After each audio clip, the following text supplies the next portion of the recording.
बिहारी हूँ जी। सरस्वती मैया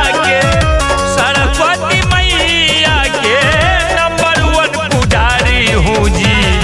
हाँ हम बिहारी हूँ जी, बड़े हितकारी हूँ जी।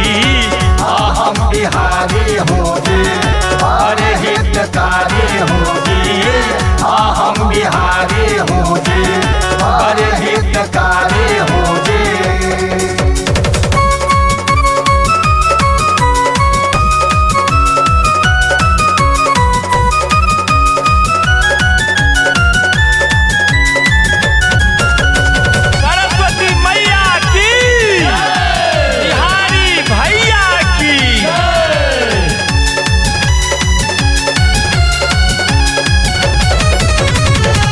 महीनों से मेहनत करता, रंगारंग पंडाल बनाता, शारदा भवानी की मूर्ति हिल मिल के दिल से सजाता।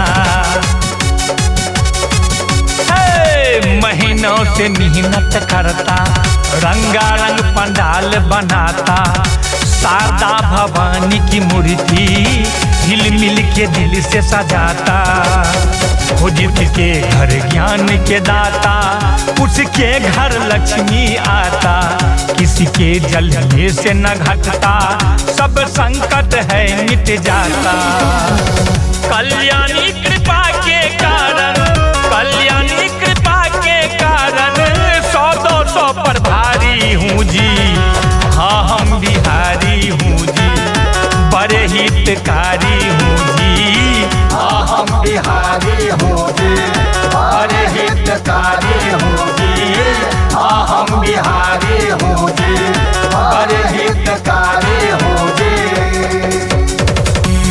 सरस्वती मैया की, बिहारी भैया की।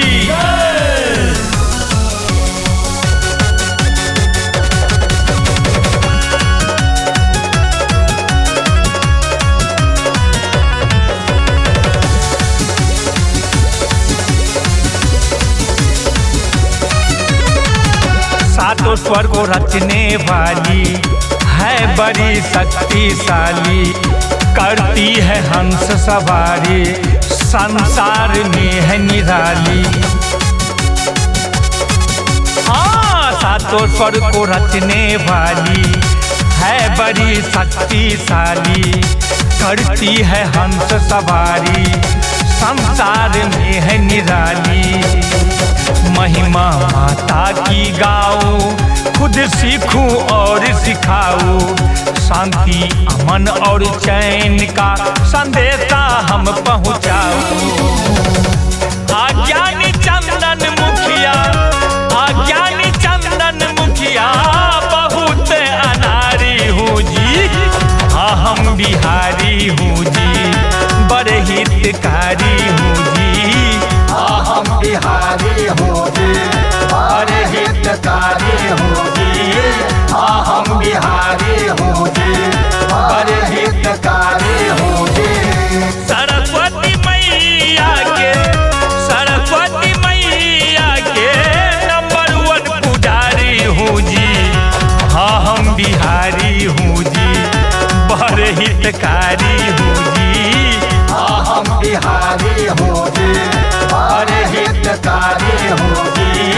हाँ हम बिहारी हूँ जी, बड़े हितकारी हूँ जी।